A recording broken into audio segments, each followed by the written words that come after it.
Let me just start the recording. Yeah, maybe I.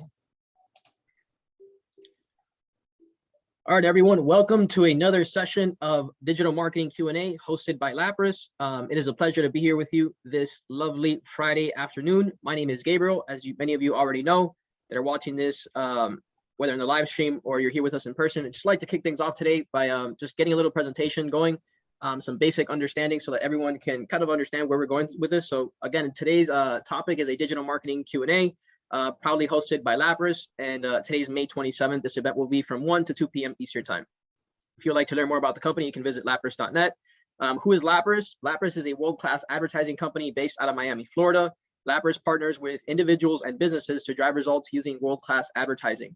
LAPRIS provides a multifaceted approach to advertising and includes branding, science, technology, consulting, and much more. If you'd like to learn more about LAPRIS, then please visit lapris.net for more information. And here are some of the basic services that we offer. One is branding, 2, custom web design, digital business cards, search engine optimization, Facebook and Instagram ads. The list goes on. You can pretty much check it out on your screen.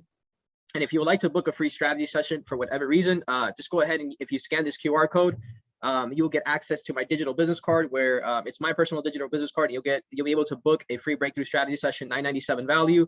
By visiting that link on the digital business card. We have like a little calendar there, or you can also visit the link dbc.lapris.net/Gabriel, and it will take you to the same place. The purpose of these strategy sessions, specifically the first one, is to provide you with a reliable marketing plan that will help you to get where you want to go in your business, your brand, whatever it is, whatever type of results you're looking to drive, whether that's acquiring new clients, generating high quality leads, developing your brand, whatever it is. We just discuss really what your goals are in your company. And we usually provide you with at least one, but typically multiple strategies to help you accomplish that.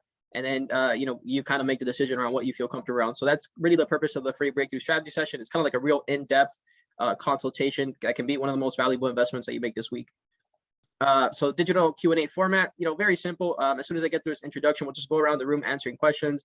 We just ask that you please be respectful of other people on the call. If we get more people joining, just make sure that everyone gets a chance to ask your question. If you can get straight to the point, we can make the most of our time, and you can also get more value from this event. So if you can state the challenge you are currently experiencing and the desired situation that you want to get to. So for example, you can say, my sales are lacking. I would like to, get more sales, or whatever it is, right? I don't have enough website traffic. I would like to generate more. Whatever that situation looks like for you, just let me know, and just keep it relevant to digital Q&A. I do know about business development, but for today's topic, it's mainly just digital marketing. And we also ask that you please keep yourself muted when not speaking to avoid background noise. And with that, I will stop sharing my screen. And we have Miss Patricia with us today. And so it looks like it's just me and you for now. So if you would just like to ask any questions you have, we can jump right in. You're muted. I can't hear you. I do have an online business, Eco Baby Bundles, and I'm looking for help in, software, of course, like digital platforms. TikTok, I'm not familiar with. As you know, I'm older, so I'm more geared towards Facebook and Instagram and Twitter. They're the platforms that I'm familiar with. But in addition to that, I would like to get an idea about maybe content analyzing and hashtags, like how I can generate more awareness, a larger population, especially with the LGBTQ community. Okay. All right. So let's break it down one step at a time. What would be the first issue that you would like to address? And what's the name of the brand, by the way? ECO. It's Eco Baby, BABI. Bundles.com. Okay. I do have commercial running in the next, from now till August on Comcast. Okay, interesting. Okay, so I'm on your website now. Okay.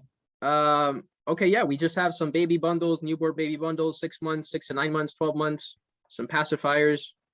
Okay, yeah, so everything is fair trade, women-owned businesses, and all my products are the cottons are grown on farms that don't use any toxins, pesticides, chemicals of any sort. Sure.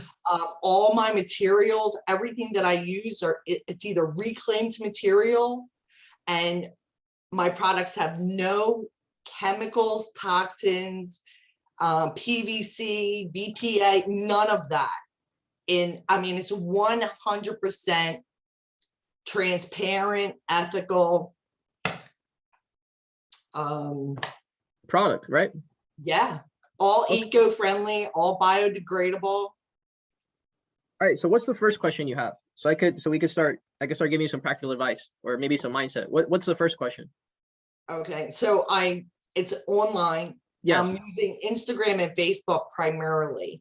To drive traffic. Okay. Mhm. What other platform should I be looking at now in 2022? Okay. So you have, do you have an ideal client avatar? Like, do you know who your ideal client is? They are those that are primarily interested. I would say the millennials, Generation Z, X, everyone that is interested in the effects of climate change and the environment. Okay. Now, all right, I'm looking at your website now. Is it okay if I pull it up and I share my screen? Would that be okay? Okay. Mhm. Give me a second. Welcome, Eileen, by the way. Thanks for being here. Thanks for Okay. having me. Yeah, for sure. All right, so this is your website. We have ecobabybundles.com, and we're looking at the shop specifically, and this is a list of products that we have. Yes, this is a list, but I have bundles. So right at the homepage. Yeah, and my bundles are also broken down from newborn to 3 months, 3 to 6 months, 6 to 9, and 9 to 12. Right. Okay, so that's all, and those products are for that age group. Right. So it seems to me, okay, to answer your question, so the question is, which platforms should I put my business on to promote myself in 2022? Mhm. And the purpose is to generate more awareness, right? Get more traffic. Absolutely. Okay. So the first step in identifying which platform you should be promoting your business on is to do research around who your ideal client is. Right. So your ideal client, I mean, there's a little bit of a nuance here. Excuse me. Because the person who's purchasing the product is not the one that's going to be using the product in this case. The person that's using the product is the newborn baby, but the person who's purchasing it is the mom or the parents, the family that just had the baby. Or family members, like they're good for baby showers, baby gifts. Right. Like baby shower gifts. Right. Okay. So ideally, the type of person that we're looking to target are people and reveals. I get a lot of people that have a reveal party and they may purchase that way too. Right. Those are events that happen in people's lives that motivate them to buy. But what we want to get specific on is who's the person, like the group of people, the segment in the market that's purchasing this. So it's those that are pregnant. Exactly. People that are pregnant, maybe they're just newlyweds or they just had a baby. Newlyweds, maybe not so much, because it could be that they're not pregnant necessarily, but yeah, people that are pregnant, or maybe they just had a baby or they're expecting a baby, right? So they're pregnant. So right. So that's who we're going after. Right.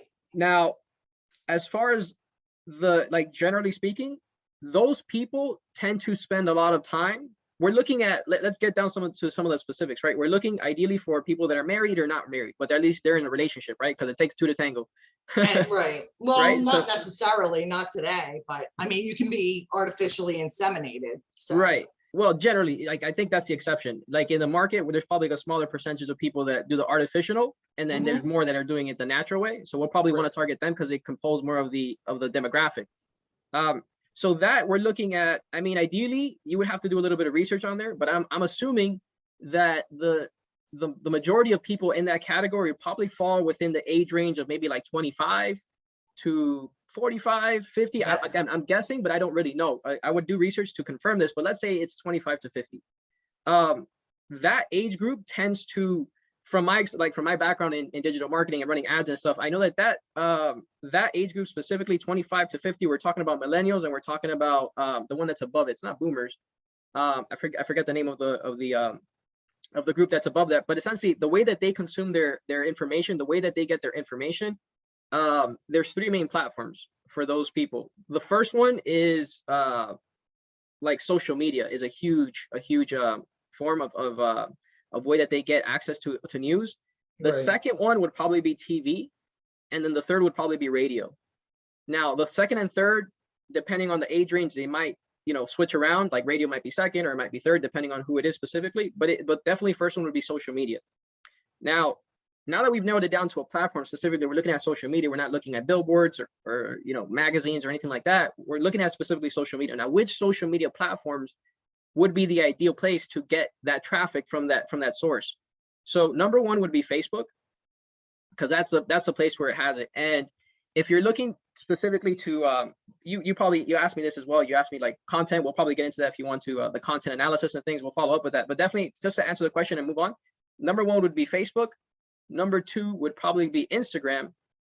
And number three, I would say, I don't think it's TikTok, because TikTok is more, 13 to 25, 21. Yeah, I was thinking Twitter.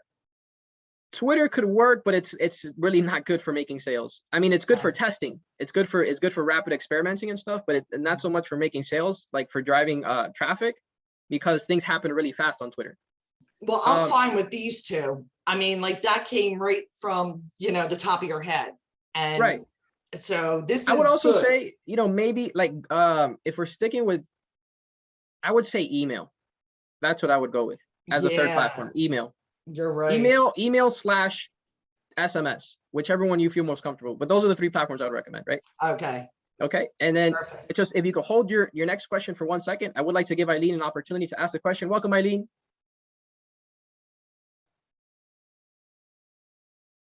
If you're with us, let me know so we could you can ask any questions you have. If not, we'll just go back to Patricia, because I know she has a lot of questions.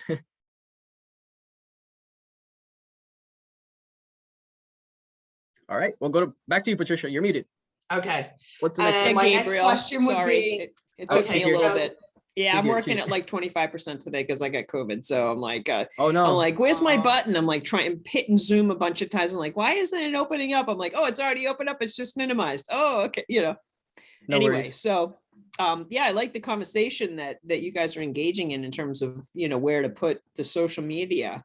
I Sure. think for me, one of the things that I find is because I'm in such a sensitive category working with people's money, it's not necessarily something if I splash an ad on Facebook that everybody's jumping to it. Like, I need help with money. I know someone that needs help with money because Yeah. they don't know me. Yeah. They don't know whether or not am I going into their bank accounts? Am I, am I legit? That kind Right. of thing. So they get a little scared. Plus, nobody wants to admit they have trouble with money. So Yeah. There is a bit of a stigma around there. Sure. So what's the question? well, from your professional opinion, what would you say? Like, so somebody asked me the other day, what's your target audience? And I Right. think I had it too wide open. It's really an individual or a couple. I would say that the clients that I've had so far have been between 30 and 60, but I would love to be able to tie into those 22-year-olds that are getting out of college that have, $40,000, $60,000 of loans. They don't have Okay. any bills yet. They can be starting a job. They could live at home for a year or two and pound those down.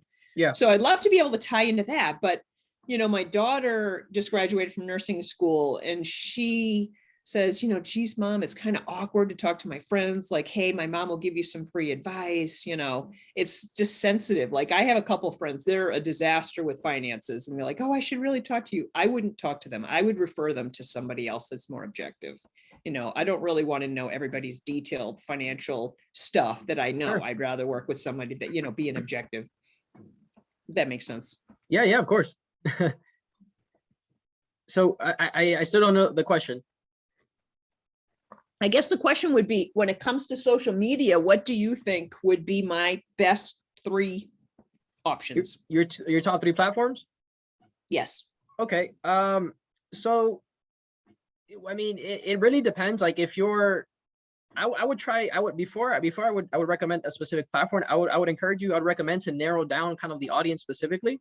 Okay. So if you can meet people while they're going through certain like scenarios in their life, for example, maybe they just bought their first house, Okay. or maybe they're just newly married, or like you said, maybe they just graduated college.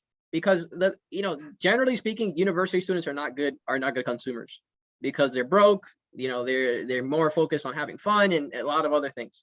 Yeah, So it would be more the graduates, that are in their first, 3 or 4 years, and they're realizing, oh crap, I have these big student loans and I want to get married, I want to have a house, I want to have kids, and it's like, oh, I'm schlepping because there's a lot of people that still schlep their loans around in their 40s and 50s. You'd be surprised how many people do.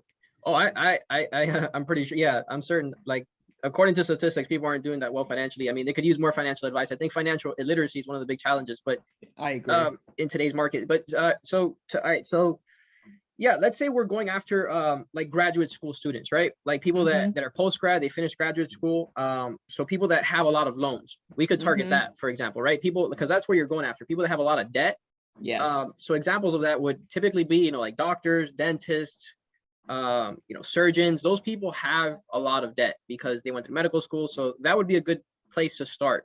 That's a good point. I never thought about people that professional. I was thinking more the kid coming out of, University of New York that's got a communications degree, and, they're starting a job at 30,000 and they've got $30,000 of student loans or whatever. But, trying to find that person who a lot of people don't even know I exist.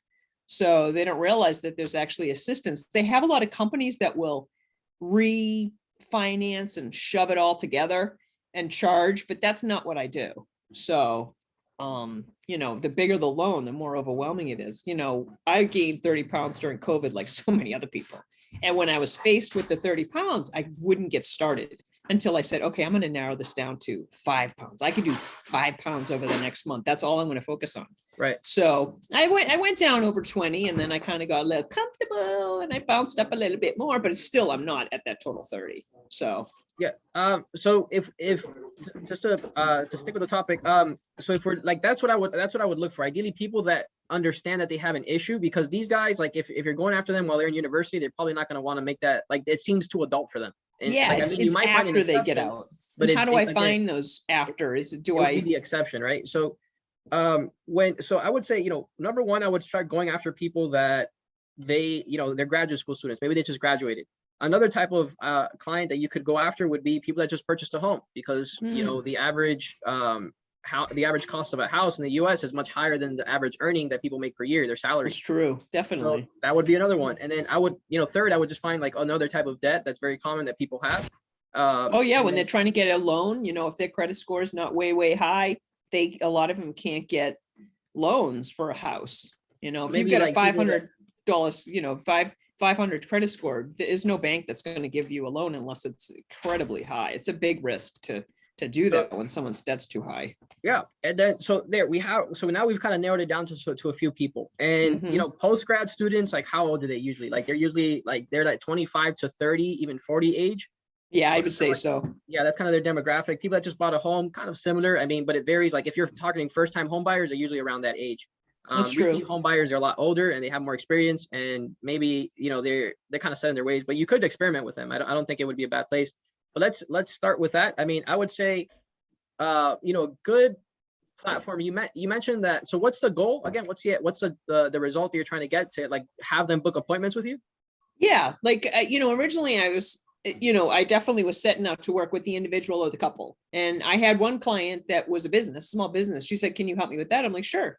And in the process of helping her with their small business, it happened to, one of the side effects happened to be that she got better with her personal finances.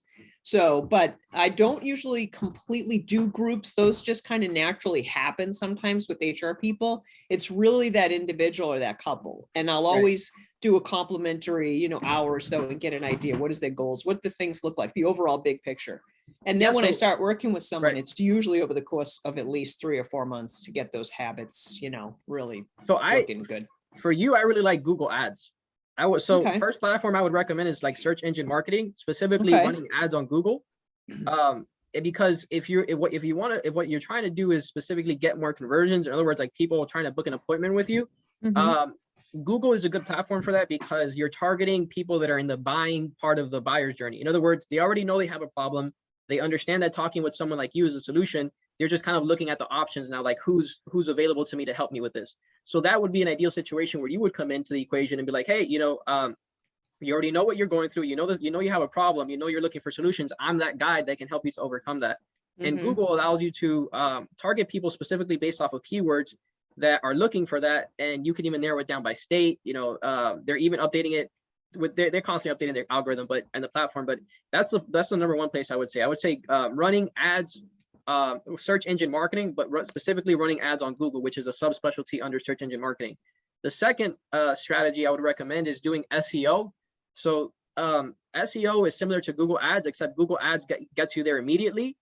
And the difference with SEO is that it takes time. However, SEO, if you do it correctly, it will stick around for the test of time. Like it'll stick around for a long time.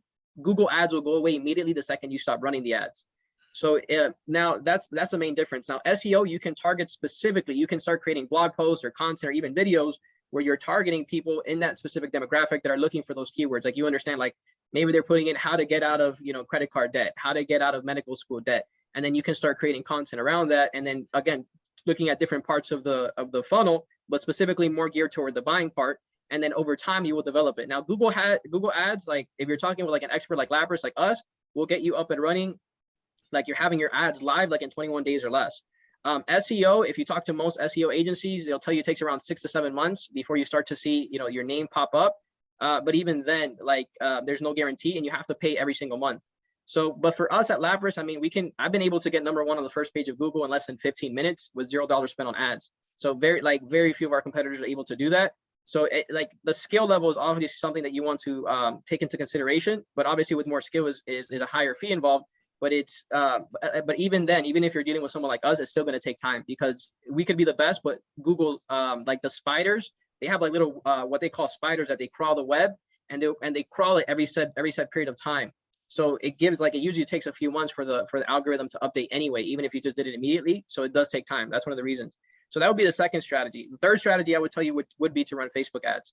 The reason is that Facebook ads, Facebook has the most sophisticated advertising platform in the world right now. And it can help you to really narrow down your targeting so that you you're getting in front of those people that you're looking for specifically, that have those debt, that maybe they just bought a house, that maybe they just graduated school or whatever. And you can get your message in front of them. So that would be the main 3 strategies or platforms that I would recommend you look into. Okay, thank you. All right. Well, while you hold that thought, we'll go back to Patricia, and then if you have any other questions, we'll come back to you, Eileen. Thanks so much for the question.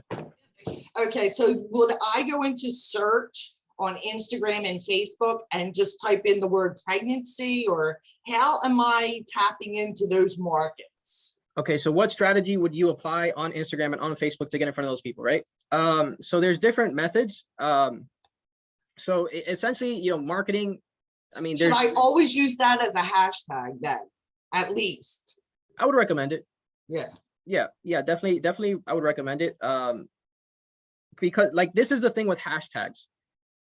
You want to, these are hashtags that your client is looking for.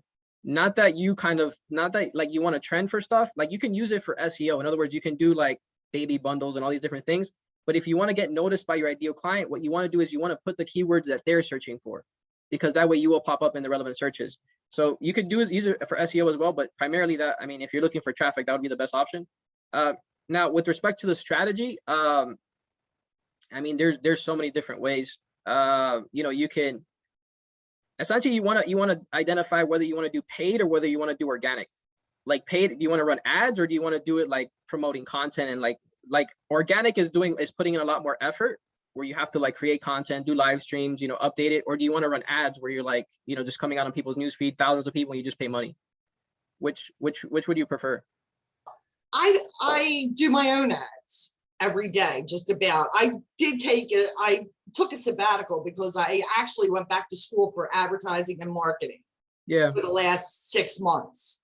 Okay. And I wanted to get off social media because it was, I don't have to explain that to you. Right. But I did that. So now I have to almost like, you know, I'm jumping back in. Now I'm posting back, but now I'm taking it and looking at it in a different perspective than how I initially started. I feel as though that it's changing. The market is changing. Of course. The way these platforms are working and what content and what people are interested in. And that's why I'm here with you today. Yeah. I'm here looking for help in how to just, you know, a new strategy. Like, what do you recommend? Even if I just get a couple pointers and initially start with that and then follow up with you down the road, you know? I would recommend running Facebook ads. I would recommend running ads on Facebook. That would be the strategy I recommend. However, for someone that doesn't necessarily know how to run ads on the platform, it can be counterproductive, because a lot of people, what they do is they invest money and they never see a return. So, well, I run ads, but I'm not paying for them like I did initially. Right. Initially, I set up that whole business account and I was spending money and I really didn't get the ROI, you know. Yeah, it just did not happen for me. So that's why I'm doing it now on my own. Like, I want to promote, but I also want to target the right, like you said, you know, you suggested. Now I want to target the right audience, you know, so and I would like to do organic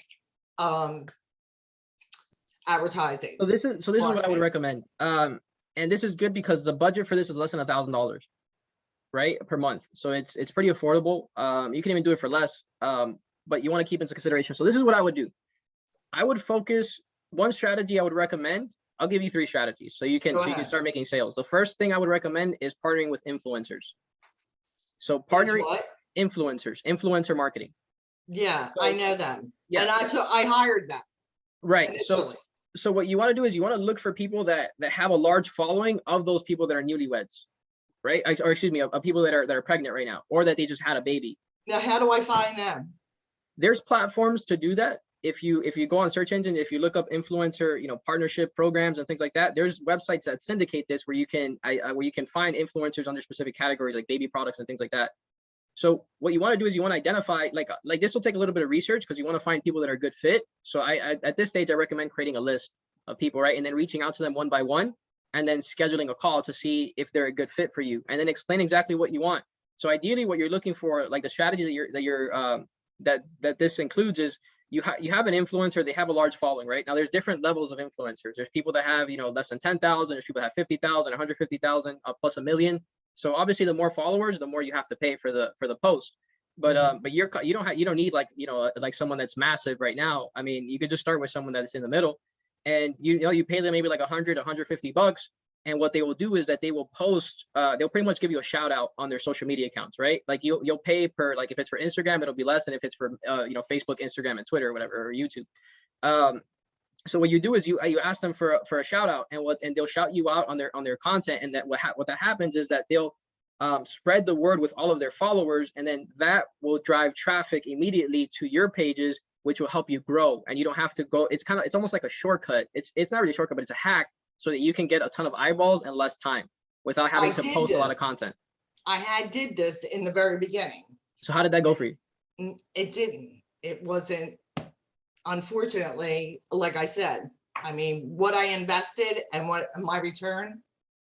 Yeah, so there goes a little bit of experimentation with this. I mean, that's why I'd rather, like I want to initiate this myself right now, and then I can look into investing, because I already invested first. It didn't come back. Now I want to go ahead and try to. That's why I invested in going back to school full time in advertising and marketing.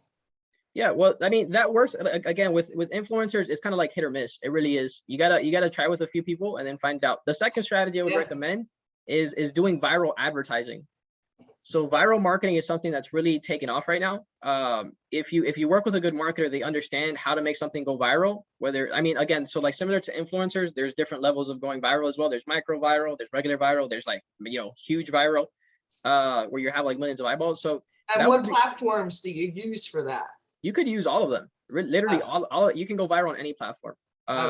so even on television, right? Like you remember the State Farm commercial, like he went viral and people are still talking about it. So it's like, think like Oreo when they did their thing, so many different brands. So, but that would be what I would focus on. I would try to create viral content on these platforms. And like kind of what I would look for specifically, one thing that this is a good investment of your time, especially if you're in marketing and advertising school, go on YouTube and look up most viral ads of all time and stuff. And then start identifying these patterns. I do that literally. Like people think I'm weird. Like I do that on my time off.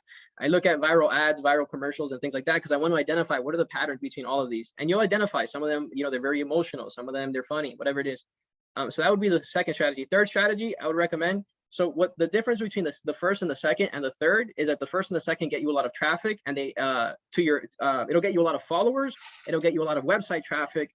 And it'll get you a lot of leads and / customers because people actually want to do business with you. So a certain percentage of them will convert to clients. So your first strategy is looking for an influencer. Influencer marketing.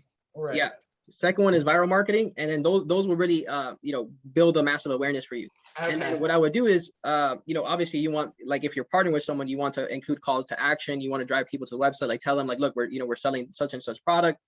We have discounts, we have Memorial Day weekend, like all these different things, right? Like make it interesting. Like that's where the creativity comes in. And then what the third strategy I would recommend is following up with text messages. So like it's a follow-up mechanism that if you automate it, you can increase the amount of sales you have. So one strategy specifically, I'll give you this, that you can really get a lot of results quickly, is running like giveaways, like sweepstakes. You've seen this before on Instagram. Yeah. It's pretty popular, right? Where people are like, we're giving away, but it has to be something that's massive, like something incredibly valuable, like give away like $2,500 of products, right? Yeah. And what happens is that people will opt in to participate in this sweepstakes or this campaign that you're running, and you'll generate thousands easily of potential contacts. And what you do is so at the beginning of the sweepstakes, what you do is you announce that you're going to have like 1 or 3 winners. And then you encourage everyone. You're like, look, this ends, like it starts May 31st, it ends June 15th. And you promote it those 2 weeks, like heavy, like all over, like Instagram posts, stories, reels, lives, the whole 9 yards, and make sure everyone that knows. And if you do the influencers before that, it'll magnify everything. And the viral marketing, it'll just magnify everything. And then what'll happen is that people, because you're reaching to the right demographic, they're going to be interested in what you're offering. So they're going to opt in, like not all of them, but a percentage of them. And then you're going to build a huge database of people, thousands of people easily. And what you do is when it comes June 15th comes around, the first thing you do is you announce it to that list of people, letting them know, look, Bob, Mary, and Jane won the sweepstakes. So we want to announce the winners. But what you do is you send another email or another text message telling them, but everybody's a winner. So what you want to do is we'll give you 15% off or 20% off your first order. Oh, yeah, and then boom, you generate yeah. hundreds of freaking of orders right there on the spot. Yeah, you're right. Okay.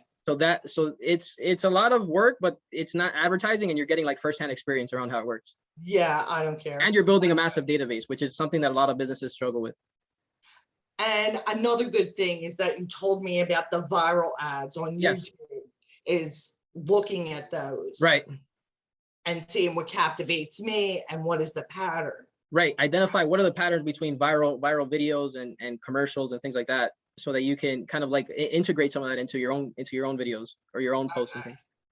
All right, cool. All right, Eileen, you have another question? Want to make the most of the time we have? Yeah, a good amount of time. We're like 25 minutes. Yeah, I'm listening. Good. You have another question?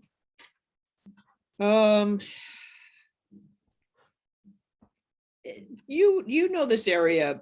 I have never done email marketing. What is that? There's different types of ways that you can do email marketing. You can do mass email blast as one example.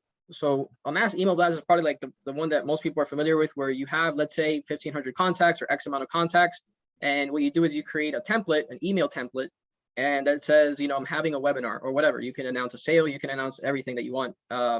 And what you do is you just send out that email to everybody and you blast it out. So does it end up where there's like a whole lot of rejected ones, and then all of a sudden you get these all back in your email? Or no, not really. Not if you do it right. Like that's like, no, not necessarily. If you do it right, you won't have any issues with it. But there is some legalities and things that you want to make sure, because like now they have like rules that you can't add people to an email list unless like they give you permission, certain things like that. Okay. But that's it. It's just a few regulations. Same thing with text messages. Some regulations apply by state. But like that's one example of email marketing. Another one is like an email drip campaign, where an email drip campaign, what you're doing is you have like you've scheduled emails ahead of time. So what you've done is you created a sequence of emails. It could be 5, 7, 9, 21 emails. And what you've done is you've already like designed this ahead of time. And when people, for example, let's say they opt into a certain like they fill out a certain form on your website, like on the homepage, they get when they fill out that form and they put their email information, everything that gets shot up to your database, and then the sequence begins. So what happens is day one, they get an email, or maybe like 5 minutes after they fill out the form, they get a confirmation email. Then 24 hours later, they get another email. And then 3 days later, they get another email. And then seven days later, they get another email. This is all automated because you've done it. That's an example of an email drip campaign. But I mean, like really email marketing there's so many different strategies, but those are just like some of them, but there's a lot. Now, do you find that, because my background's recruiting in HR, and my sister-in-law has a vet hospital in Seattle, and she begged me about 2.5 months ago, please come out of retirement with it. I know you don't want to do recruiting, but will you please help me try to find some vet staff? I'm like, okay. So I'm trying to work with her on, she wants to put Sasquatch on her ad or whatever. I don't know what that has anything to do with the veterinary hospital, but okay. She's trying to be different. She's trying to attract the vets.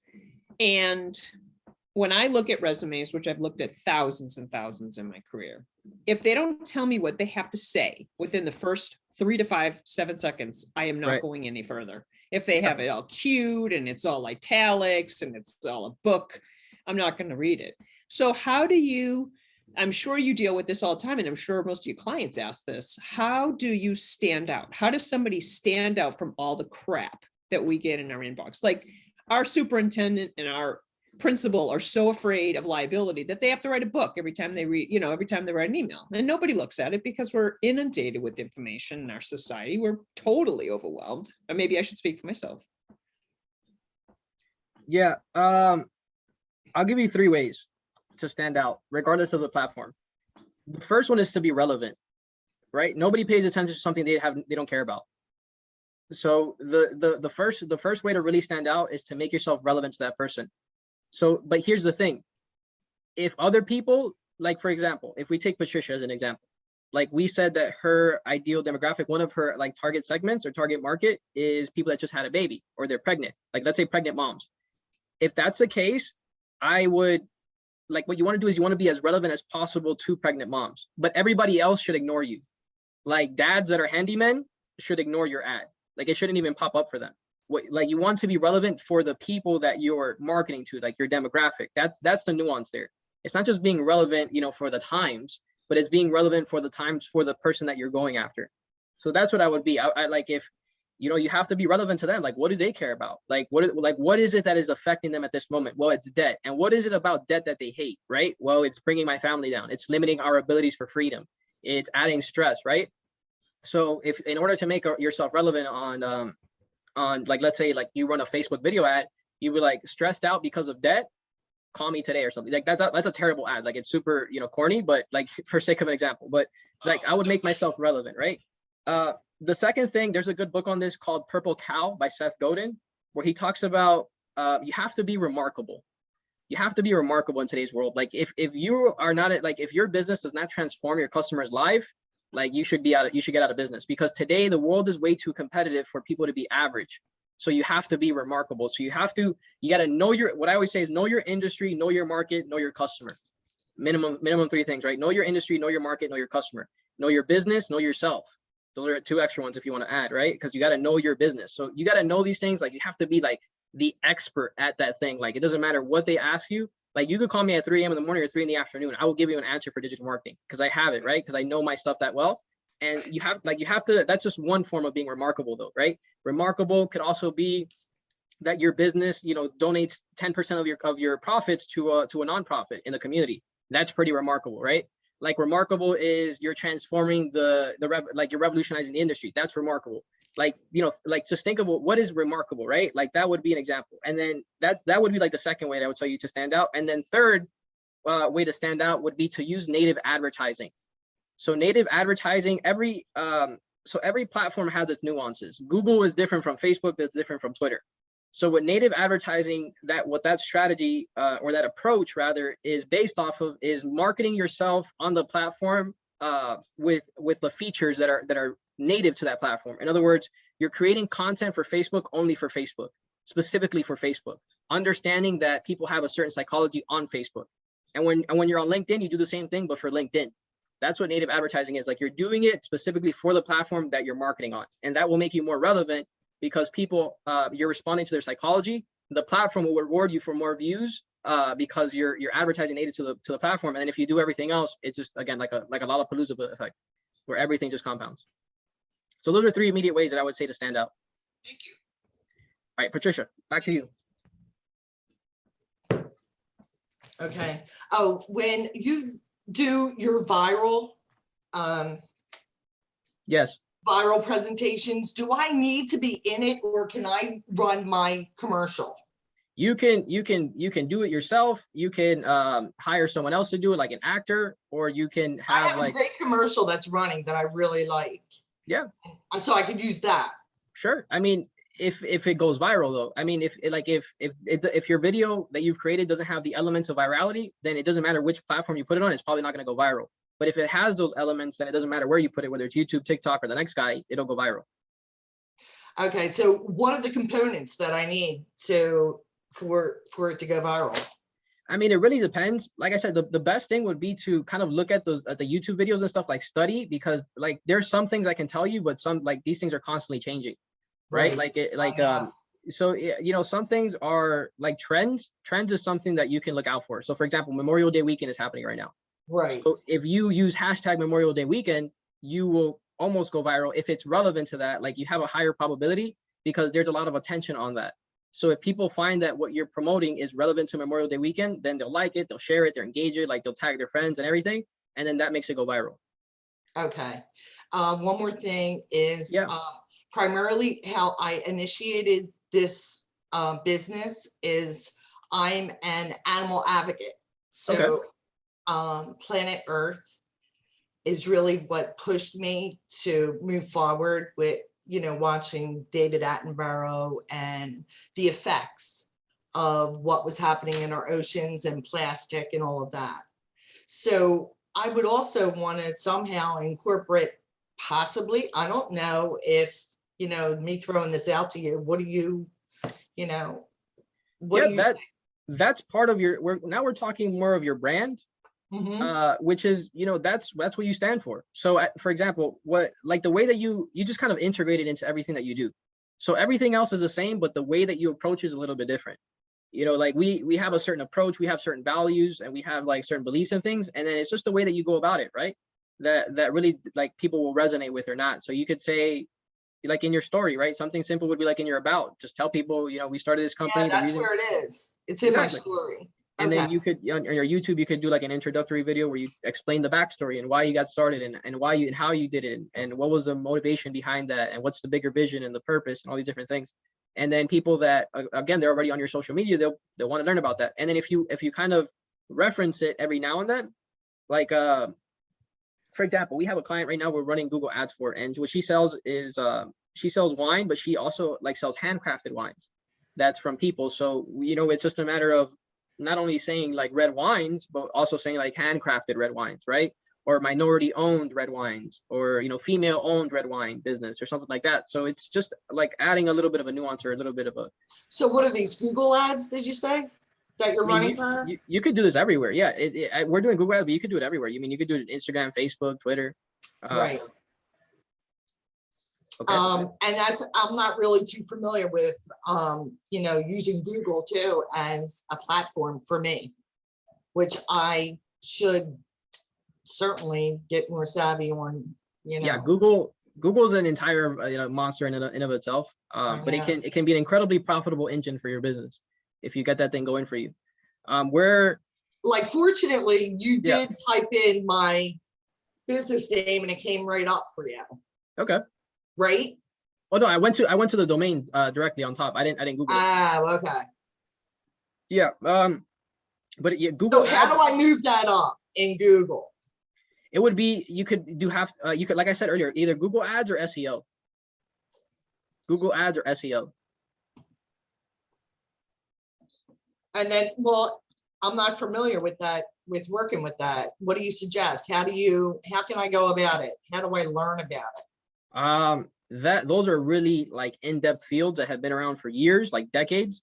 Yeah, The best thing I would say is find a mentor. Find someone like a Okay. consultant. Find someone that can teach you, that can coach you around how to Okay. do it. And if you want to do it yourself, if you want to I hire do. someone, yeah, then you could just hire an agency or work with a small consulting or small consultant or something like that. But yeah, I would hire someone to teach me. That would Okay, probably be the best way. okay. Someone That's that has good. experience. Yeah. Okay, so I will look, target that audience for, pregnant women, reveals, any other suggestions that you have for me right now. I will also study the viral Sure. YouTube ads Yeah. and take a look at that. And then again, look for someone to help me with Google, Right. that platform. Yeah. Best thing to do would be, just researching your audience, that it's just going straight to the market, right? I always use this example. Like if I want to take Sally out for dinner, right? Like I could read every book on recipes. I could look up every restaurant that's in the local area, or I could just walk up to Sally and ask her, what do you want to have for lunch, or what do you want to have for dinner? And she'll tell me sushi, and I say, okay, let's go grab sushi. So that it's the same thing when it comes to market research. The best thing to do is just to go straight to the source and ask them, what issues are you having? Like what problem does it solve for you? And what kind of challenges are you facing, right? And then they'll tell you, and then you'll gain a better understanding around who your customer is, and that will allow you to create more effective, relevant, profitable ads. Okay. Yeah, you've been great. I really appreciate all this help. My pleasure. That's why we're here. Immensely. That's why we're here. All right, cool. Yeah. Do you have any other questions? We have 13 minutes left. Pretty good. I agree with the mentor, having somebody that understands the industry and stuff. I have a woman in Boston. She is a money coach, but she works more in the psychological piece of it. So she's getting into people's brains and seeing, she's more of a counselor, by trade. And so we do something a little bit different, but we still, help people. I mean, there's one coach for every 944,000 people in the United Wow. States. So I by no means have saturated people that have debts and need help. So, yeah, no, this has been helpful. I mean, I am definitely a very basic social media gal, so I don't really understand what the hashtag thing is yet. I hear it all the time. I don't know what that on all platforms is. That I'm not sure. I still have to learn about that. Yeah. So hashtags are, so you like taking it old school, like the pound sign on the phone. Okay. So what you do is you put the pound sign in front of certain keywords that people are looking for that represent topics. So like you would put pound sign entrepreneurship on Instagram, Facebook, etc. And what you'll have videos that like pictures, etc. that pop up that have to do with that topic. And you can use this for anything really. Like you can use hashtag baby, you can use hashtag, Italy, you can use hashtag dessert wine, whatever it is. And then you'll find content on those platforms that have to do with that topic. Now, do you actually put it up like, with this, the HTTPS and, the different things? Is that where it goes, or does it go on particular platforms that then you put that in? I'll show you an example. Patricia's way ahead of me with her technical No, skills. I'm not. Let me put myself on mute. I'll show you an example now.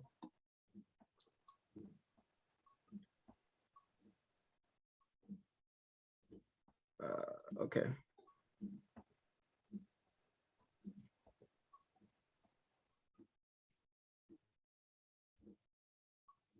Okay, so this is my Facebook, right? Okay. And I recently came out with this video, which is the High Performers Morning Talk Show. This is my podcast that I do every morning. And the episode 11, which is the title of this podcast specifically is Winning versus Losing. And if you notice, these are hashtags right here. Okay. So these have to do with what I was talking about in the video, this video is talking about winning versus losing. So as you can tell, I use hashtag win, hashtag winning, hashtag winner. winners, the winners club, which is named like entrepreneurs, because that's my demographic. So that's what that's all it is. You use Okay. hashtags in the content, in the post. And that way, if somebody pops it into Facebook, hashtag debt free or something like that, or baby, Eileen Dawson will come up with, eco baby, then Yeah. Patricia and I would be able to have people that might be relevant to that. Would they respond to the hashtags, or would it automatically kind of populate to them? it'll automatically populate. Their engagement depends on a variety of factors. But it would pop up for them. Okay.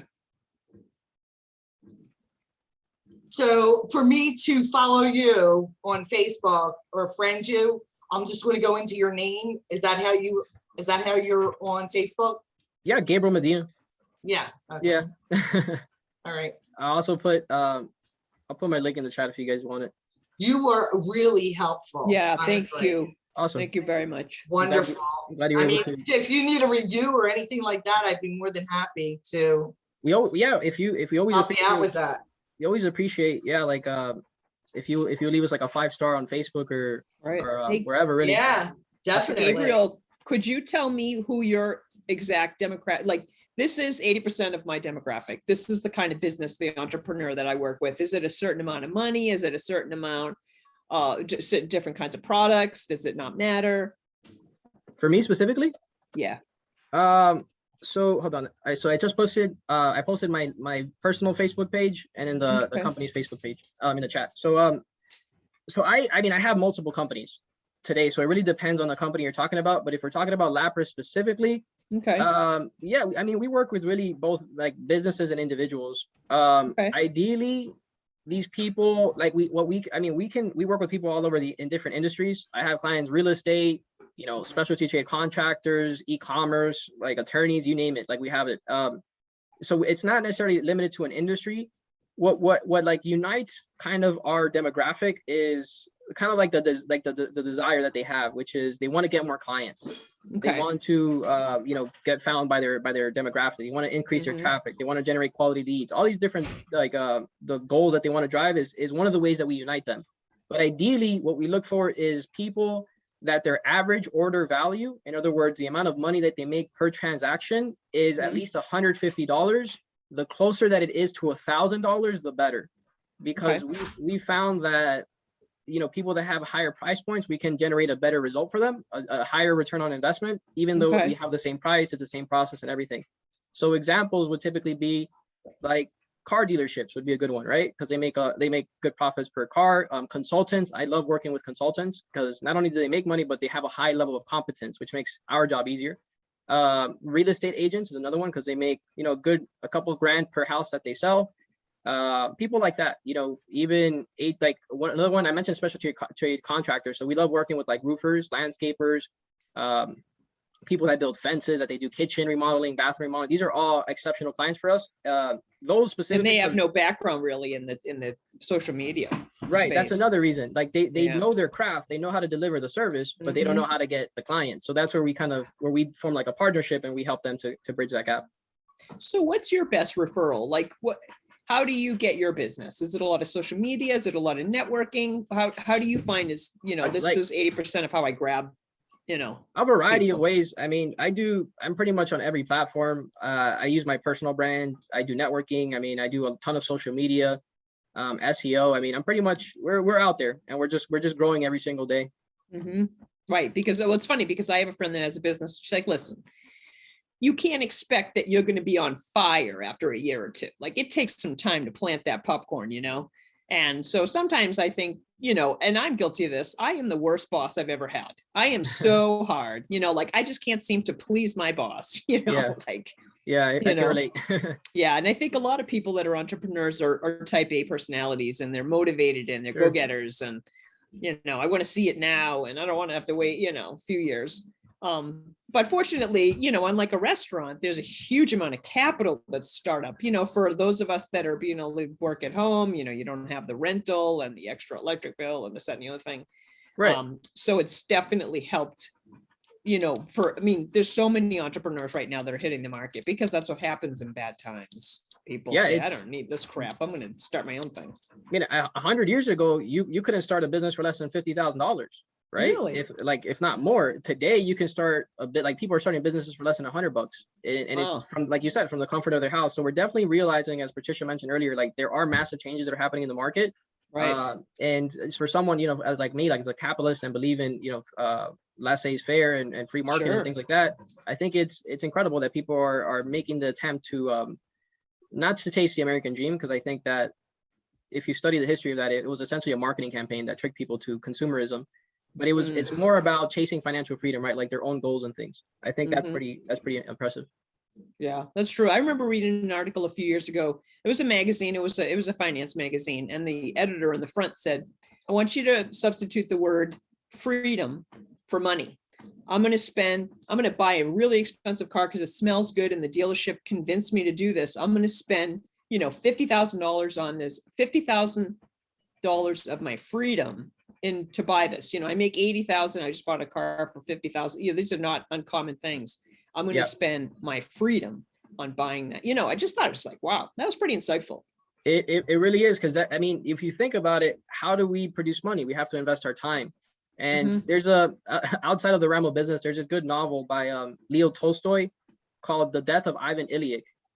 And it talks about how, many people are just kind of keeping up with their Joneses, right? Like they have to go to work. They're forced to go to work because they're living their life on credit. In other words, they have a house to pay off.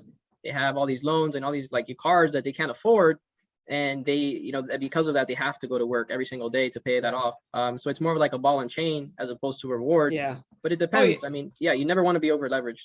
No, and people, like a realtor is going to tell you can handle more or whatever. You know what I mean? Like it's hence, where's it coming from? Does somebody have your best interest in mind, or do they have their best interest in mind? And sometimes they might clash. Yeah. I remember hearing this story about this guy where he was saying, like, he came from Spain and he came here, and then they asked him like he was inquiring about a house, like he wanted to purchase a house, and they told him like, oh, if you want, you can take out a loan. He's like, no, it's okay. And they're like, no, like, honestly, we'll lower the interest. He's like, no, it's okay. And they're like, why don't you want to do it? At the end, he's like, because I don't have the money. And and he's like, and then they're like, so, but that's why we're here. We can lend you the money. He's like, I don't want to take he's like, I don't want your debt. He's like, if I don't have the money, I'm not going to buy it. He's like, when I opened up my business account, the guy that helped me open it up, he just kept saying, take out a home equity loan. Take out a home equity loan. I'm like, I don't need a home equity loan. We already have one that we don't even use. I'm like, I'm in the money space. Why do I want to get a home equity loan? That kind of defies what I'm trying to teach people, Right. And a dollar, as you know, isn't always a dollar. It could be $1.70, depending on how it is. It could be even $2. I mean, interest rates can be crazy. And with compound interest and time, it's just. Oh, yeah. You buy one of those Powerades at, the local convenience store, you're paying $3, but you really just spent $4 of what you had to make. Exactly. Yep. So it's been a pleasure, everyone. We have 2 minutes left. Yeah, thank you so much. I have one more question. Okay, go ahead. Okay, so I took a sabbatical from social media for about, I don't know, 4 or 5 months. Yeah. Do I need to do anything? I'm jumping back in, but would you suggest, or should I do anything other than just jumping back in and doing what I always was doing? Or consistency. Does anybody need an explanation? Consistency would be the main thing, I would say. Just really with social media, consistency is really important, because if people see you one day and then you go missing for a month and they don't see you again, like, they forget about you. And social media, like, they have this ADHD mindset where if you're not on their newsfeed every 15 minutes, they completely forget that you exist. You're right. Yeah, so consistency is a huge part.